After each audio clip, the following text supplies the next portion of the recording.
আমি নাসরিন হীরা ডায়মন্ড জীবনগড়ি উন্নয়ন ফাউন্ডেশনের চেয়ারম্যান। আর এই তো গরিবের মা, বাংলার মা।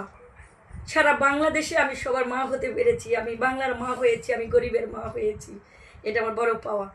তো আমার জীবনের স্বপ্নগুলো হচ্ছে গরিবের মা প্রকল্প।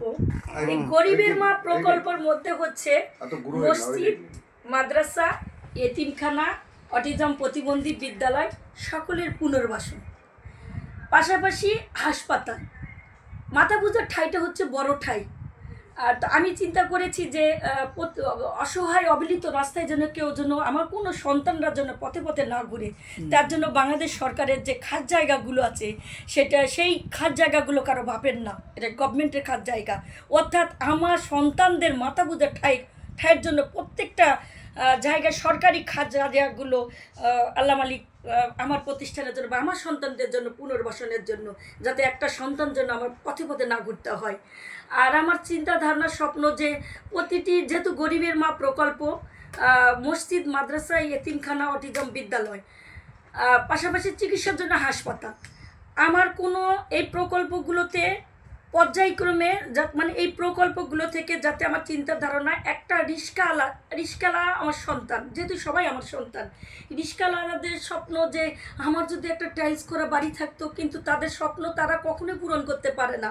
সেই জন্য আমি উদ্যোগ নিয়েছি সারা বাংলাদেশে প্রতিটি জেলায়, থানায়, ইউনিয়নে গরিবের মা প্রকল্প পুনর্বাসন, মসজিদ, মাদ্রাসা, এতিমখানা এবং পুনর্বাসন, যাতে আমার রিস্কাওয়ালাদের প্রত্যেকটার জন্য প্রত্যেকেরই জন্য মাথা বোঝার ঠাই হয়, টাইলসওয়ালা বাড়ি, ওদের স্বপ্নটা যেন পূর্ণ হয়। ওরা তো কোনোদিন টাইলস করে বাড়ি করতে পারবে না, আমি যেন মা হয়ে যেন তাদের জন্য এটা করতে পারি। আরও চিন্তা ভাবনা আছে, যেহেতু আমি বাংলার মা, যেহেতু আমি গরিবের মা, সকল সন্তান, বাংলাদেশের সকল সন্তানরা আমার, সেজন্য চিন্তা ভাবনা করেছি যে আমার এই গরিবের মা প্রকল্প থেকে যেন কেউ বেকারত্ব না থাকে, প্রত্যেকটা সন্তানের জন্য আমার যেন একটা কর্মমুখী যেন মানে হয়, কাউকে যেন বেকার না থাকে। গরিবের মা প্রকল্প থেকে যেন তারা যেন একটা কর্মজীবন পায়, পাশাপাশি কর্মজীবনই না, যেন মাথা বোঝার ঠাইটাও পায়।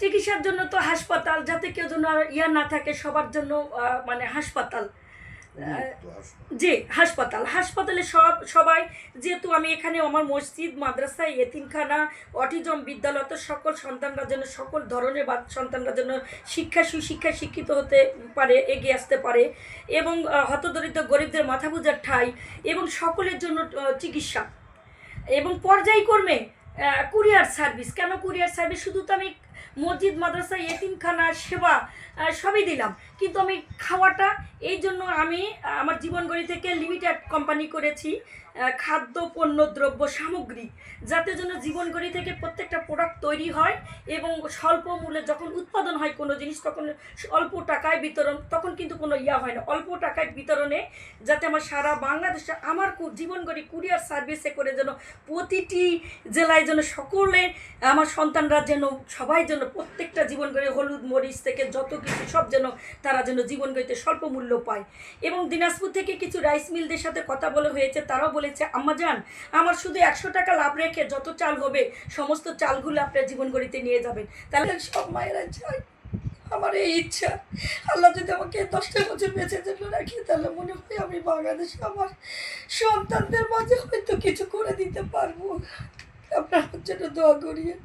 ধন্যবাদ আপা, ধন্যবাদ আপনাকে।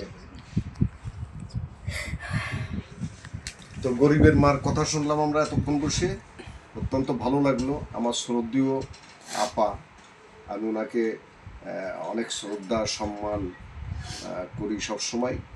তো সবাই ওনার যে আকুতিটা শুনলেন, আমার মনে হচ্ছে সবার ভালো লেগেছে।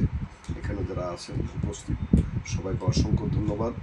আগামীতে ডন টেলিভিশনে এই সম্প্রচার করা হবে, আপনাদের সবাইকে দেখার জন্য বিশেষভাবে অনুরোধ রইল। সবাই ভালো থাকবেন, সুস্থ থাকবেন, এই দোয়া রইল। ধন্যবাদ সবাইকে।